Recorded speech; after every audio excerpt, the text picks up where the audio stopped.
چلتے ہیں، ہماری طرح کھاتے ہیں، ہماری طرح شادی کی ہے، ہماری طرح بیوی بچے ہیں، اور یہ کہاں سے نبوت کا اعلان کر رہے ہیں؟ ان لوگوں نے کفر کی اینک لگا کر مکہ میں چلنا تو دیکھا تھا، لیکن ایمان کی اینک کے ساتھ عرش پر جانا نہیں دیکھا تھا، لامکہ جانا نہیں دیکھا۔ یہ مصطفیٰ ہے جو کبھی مکہ میں چلتا ہے اور کبھی بشریت کا لبادہ اتار کر لامکہ میں دکھائی دیتا ہے۔ یہ مصطفیٰ جان احمد ہے جن کے نہ عرش پر رہنے کا جواب ہے، نہ فرش پر رہنے کا جواب، نہ عرش پہ جانے کا جواب ہے۔ ارے حال یہ ہے مصطفیٰ جان احمد کا کہ وہ کرتے راہ جہاں سے مصطفیٰ گزرتے ہیں وہ اپنی قسمت کا ستارہ چمکاتی ہے، اور وہ دل اور تصور و خیالات جہاں مصطفیٰ کا گزر ہوتا ہے وہ ایسے پاکیزہ ہوتے ہیں، ایسے پاکیزہ ہوتے ہیں کہ بیٹھا ہوں یہاں گنبد خضرا پہ نظر ہے، کم سے کم اتنا تو ہو جذبہ تصور میں اثر، میں جنہیں یاد کروں انہیں خبر ہو جائے، انہیں خبر ہو جائے۔ مصطفیٰ جہنت کا گزر ہوا ہے، آج مصطفیٰ کا گزر ہوا ہے تو وہ گرد راہ بھی مصطفیٰ کے قدموں کو چومتی دکھائی دے رہی ہے، وہ گرد راہ بھی کہہ رہی ہے کہ آج کوئی آیا ہے، اللہ کے حبیب علیہ السلام ہے اسی چوٹی پر ہے۔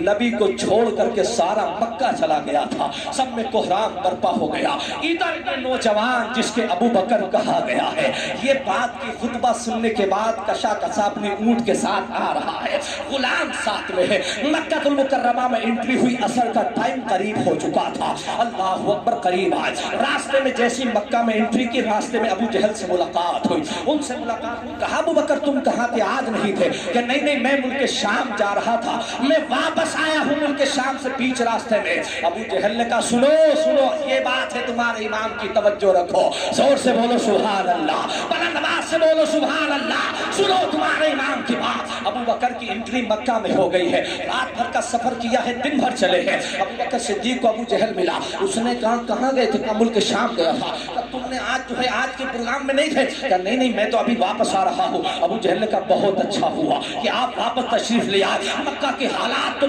بڑے عجیب و غریب ہو گئے، مکہ میں کوہرام برپا ہے، ہر طرف آگ لگی ہوئی ہے۔ کہا کیا بات ہو گئی ابو جہل، بتاؤ تو صحیح کیا بات ہے؟ کہ بات یہ ہے وہ جو تمہارا دوست ہے محمد بن عبداللہ، عبد المطلب، وہ جو عبداللہ ہے عبد المطلب کا پوتا ہے، وہ کہہ رہا ہے آج کہ خدا ایک ہے اور میں اللہ کا آخری نبی بن کر کے آؤ۔ بتاؤ اس نے ہمارے ساتھ کھایا تھا، نبوت کا دعویٰ کر رہا ہے، ہمارے ساتھ شادیاں کی ہے، نبوت کا دعویٰ کر رہا ہے۔ یہ ساری باتیں سنی تو جب ابو بکر کو ابو جہل نے بتایا نبوت کا اعلان کر دیا ہے، وہ جو رات میں راہب نے سب پروگرام بتایا تھا وہ ان کی جو ہے ریلیز ہونے لگی سیریز، اور وہ میموری چلنے لگی ان کی کہ وہ جو بتا رہا تھا کچھ بتا رہا تھا، یہ بھی کہہ رہا ہے کہ نبی ہے، نبوت کا اعلان کر دیا ہے۔ اس نے کہا ابو بکر صدیق نے فرمایا سنو نقشبندیوں سنو، ابو بکر صدیق نے کہا یہ بتا وہ ہے کہاں جنہوں نے نبوت کا دعویٰ کیا ہے؟ کہ جا کر کے دیکھو وہ بحران کی چوٹی دکھ رہی ہے، وہیں پر بیٹھے ہوئے سارے مکہ والے چھوڑ کر آ گئے ہیں،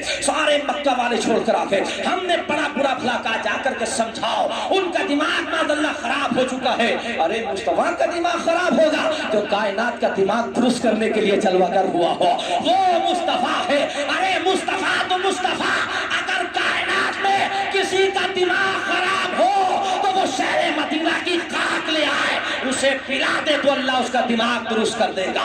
جب نبی کے شہر کی خاک کا یہ عالم ہے جس کو استاد زمن نے کہا نہ ہو آرام، جس بیمار کو سارے زمانے سے اٹھا لے جائے تھوڑی خاک ان کے آستانے سے، اللہ کے حبیب علیہ السلام ہے۔ ابو بکر نے کہا بتاؤ وہ کہاں ہے؟ کہا وہ چوٹی پر ہوں گے۔ ابو بکر صدیق بجائے گھر جانے کے تمہارے سلسلے ہمارے سلسلے کا امام، سلسلے نقشبندیہ کی جس کے دروازے سے ایجاد ہوئی ہے اور جس سلسلے پر جس کا فیض ہے، وہ اپنے گھر نہیں گیا، اپنے گھر نہیں گیا، سیدھا فران کی چوٹی پر گیا اور حضور کو جب دیکھا تو اللہ کے حبیب علیہ السلام کی بارگاہ میں، چونکہ پہلے سے دوستی تھی، اللہ کے حبیب علیہ السلام کو دیکھا، حضور کی بارگاہ میں حاضر ہوئے اور ادب کے ساتھ کہا یا رسول اللہ میں ملک شام نہیں گیا، میں نے راستے میں سنا تھا، میں واپس آ گیا ہوں، میں نے سنا ہے، سنو اس جملے کو سننا مثبت کرنا، یہ جملہ ہے جس کے لیے میں نے واقعہ یہ حدیث کوٹ کی ہے، سنو کیا ہے، توجہ دو، سبحان اللہ۔ ابو بکر صدیق نے کہا میں گھر نہیں گیا ہوں، میں آپ کے پاس آیا ہوں، میں نے راستے میں سنا ہے کہ آپ نے نبوت اور رسالت کا اعلان کر دیا ہے کہ آپ واقعی اللہ کے نبی ہے۔ ابو بکر صدیق کہتے ہیں کہ میں نے سب کچھ دیکھا، جب میں نے چہرہ دیکھا تو ویسے ہی تھا جیسے راہب نے رات میں بتایا تھا، میں نے زلفیں دیکھی، زور سے بولو سبحان اللہ، میں نے زلفیں دیکھی تو ایسی تھی جیسے رات میں راہب نے بتائی تھی، میں نے پیشانی کو دیکھا تو ایسی لگ رہی تھی جیسے رات میں راہب نے بتائی تھی، میں نے آنکھوں کو بھی دیکھا تو سارا کچھ ویسا ہی تھا۔ میں نے کہا یا رسول اللہ آپ اللہ کے نبی ہے؟ تو آقا نے فرمایا ہاں میں اللہ کا آخری نبی ہوں۔ تو ابو بکر صدیق کہتے ہیں اگر آپ نبی ہیں تو مجھے کوئی معجزہ دکھائے تاکہ میں کلمہ پڑھ کے مسلمان ہوں۔ نبی کی نگاہ اٹھی اور آقا نے فرمایا ابو بکر نیا معجزہ دیکھے گا، یہ وہ رات کی بات کافی ہوگی جو راہب نے بتایا۔ سبحان اللہ، سبحان اللہ، سبحان سبحان اللہ، بلا نواز سے بولو سبحان اللہ، بلا نواز سے بولو سبحان اللہ، سبحان اللہ۔ آقا نے فرمایا نیا معجزہ دیکھے گا یا وہ کافی ہوگا جو رات میں اس نے بتایا ہے؟ ابو بکر صدیق کہتے ہیں میں گواہی دیتا ہوں کہ آپ اللہ کے نبی ہیں، اللہ ایک ہے اور محمد اللہ کے رسول۔ سبحان اللہ، سبحان اللہ۔ ابو بکر صدیق کہتے ہیں یا رسول اللہ، اب زبان بدل گئی، پہلے محمد کہہ رہے تھے چونکہ دوست تھے، اب زبان بدل گئی، محمد کلمہ پڑھ لے۔ اب یہاں سے یہ مسئلہ پتا چلتا ہے نیشر صاحب، یہ مسئلہ پتا چلا کہ محمد کلمہ پڑھنے سے پہلے ہے اور کلمہ پڑھنے کے بعد اسلام میں بندہ آ گیا، پھر محمد نہیں یا رسول اللہ، یا رسول اللہ ہے۔ ادب کا تقاضا یہ ہے کہ محمد کا نام لیا جائے تو ادب کے ساتھ لیا جائے، یہ اسلام ہے، یہ ایمان ہے۔ ابو بکر صدیق کہتے ہیں یا رسول اللہ آپ کو کیسے پتا چلا کہ وہ راہب مجھ سے رات میں کیا کہہ رہا تھا؟ پیغمبر کی نگاہ اٹھی، آقا فرماتے ہیں ابو بکر جس نے مجھے نبی بنایا اس رب نے مجھے یہ خبر بھی دی ہے کہ رات میں کیا ہو رہا تھا۔ اب مجھے بتا جو نبی مکہ میں رہ کر راہب کی بات سن سکتا ہے، جو نبی مدینہ میں لیٹ کر اس جلسے کو دیکھ رہا ہے، وہ جلسے کو سن رہا ہے، اس لیے ہمارے امام نے ڈنکے کی چوٹ پر عقیدہ بیان کیا، کوئی سنے یا نہ سنے لیکن ہمارا نبی ضرور سنتا ہے، دور و نزدیک کے سننے والے وہ کان لالے کرامت پہ لاکھوں سلام، سبحان وہ وہاں سے سنے مصطفیٰ کی سماعت پہ لاکھوں سلام، سبحان اللہ۔ پہلا مسلمان، زور سے بولو سبحان اللہ۔ توجہ ہے آپ لوگوں کی؟ سن رہے ہو محبت کے ساتھ؟ ہاں فریاد صاحب نے کہا نذرانہ کم دینا مگر سنتے رہنا، اور سے بولو سبحان اللہ۔ آپ لوگ نعت میں تو محشر صاحب کو بہت نذرانہ پیش کر رہے ہیں، یہ بات یہ بھی نعت ہی ہے حضور کی جو ہم پڑھ رہے ہیں، ہاں وہ بات الگ ہے کہ ہماری آواز محشر صاحب کی طرح اچھی آواز نہیں ہے، فریاد صاحب کی طرح، لیکن ہم بھی نعت پڑھ رہے ہیں، یہ بھی نعت ہے حضور سے بولو سبحان اللہ۔ کلام بھائی صحیح ہے، یہ ہے ابو بکر صدیق رضی اللہ تعالیٰ، سبحان اللہ۔ حضور نے فرمایا اس نبی اس خدا نے مجھے خبر دی ہے، اب ابو بکر پہلا ساتھی ہے، پہلا ساتھی حضور کے قدموں میں آئے، عرض کی یا رسول اللہ میں گواہی دیتا ہوں آپ اللہ کے رسول ہیں، میں گواہی دیتا ہوں آپ اللہ کے رسول ہیں، میں گواہی دیتا ہوں اللہ ایک ہے۔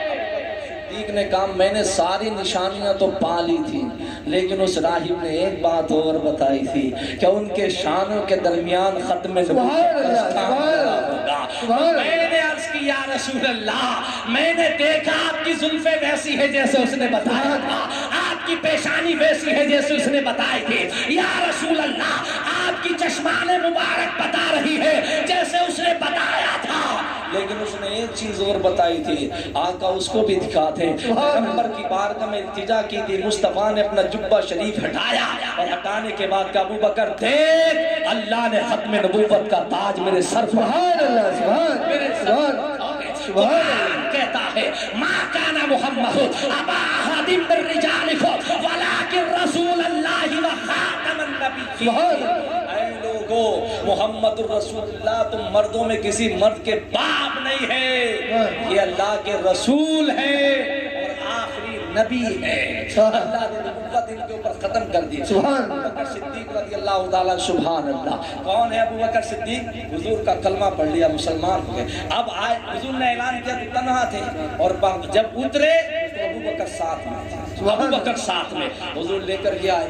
اب مکہ والوں کے سامنے اعلان ہوا چوری چوری کہ ابو بکر نے کلمہ پڑھ لیا۔ کسی نے مانا یہ نہیں مانا، لیکن ابو بکر نے مان لیا ہے۔ اس کے بعد علی پاک مرتضیٰ نے بھی کلمہ پڑھا، 2 مسلمان ہو گئے۔ اس کے بعد حضور گھر میں آئے تو آپ کے غلام زید بن حارثہ تھے، انہوں نے کہا حضور ہمیں بھی پڑھا دیجئے، 3 مسلمان ہو گئے۔ اس کے بعد ماں، ہم سب کی ماں، امت پر جس کا سب سے بڑا احسان ہے، جس نے سب سے پہلے اپنا پیسہ اسلام کے لیے خرچ کیا ہے، وہ ماں جو آج جنت المالا میں آرام کر رہی ہے، وہ ماں، وہ عزیز ماں جس کا نام سیدہ طیبہ خدیجۃ الکبریٰ۔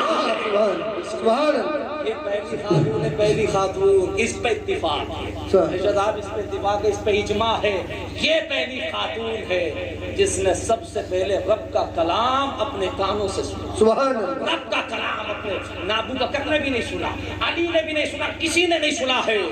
مصطفیٰ پر قرآن نازل ہوا، اقرا بسم ربک الذی خلق، خلق الانسان من علق۔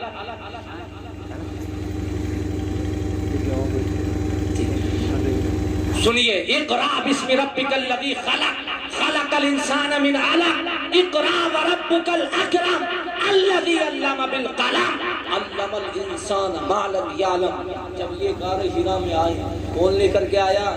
جبریل لے کر کے آئے۔ کس کو سنایا؟ مصطفیٰ کو سنایا۔ مصطفیٰ کو لے کر کے آئے سدرہ کے مکی طائر سدرہ حضور کی بارگاہ میں۔ کہاں لے کر کے آئے؟ غار حرا جبل نور کے اوپر مصطفیٰ کی بارگاہ میں لائے۔ مصطفیٰ نے سنا، جبریل نے پڑھا، مصطفیٰ نے سنا۔ مصطفیٰ جبل نور سے اترے، مکہ میں آئے، اپنی بیوی ام المومنین شریک حیات خدیجہ کو سینے سے لگایا، کہا حضور یہ کیا کیفیت ہے؟ تو کہا میرے پاس یہ جملے آئے ہیں۔ کہا کون سے جملے؟ پھر نبی پڑھتے ہیں، اقرا بسم ربک الذی خلق، خلق الانسان من علق، اقرا وربک الاکرم الذی علم بالقلم۔ ہم سب کی ماں کہتی ہے یا رسول اللہ یہ کیا ہے؟ تو نبی جواب میں کہتے ھذا القرآن۔ سبحان اللہ، یہ قرآن ہے، یہ قرآن مصطفیٰ پر اترے، جبریل سنائے، مصطفیٰ سنے، مصطفیٰ سنائے تو ماں خدیجہ سنتی ہے۔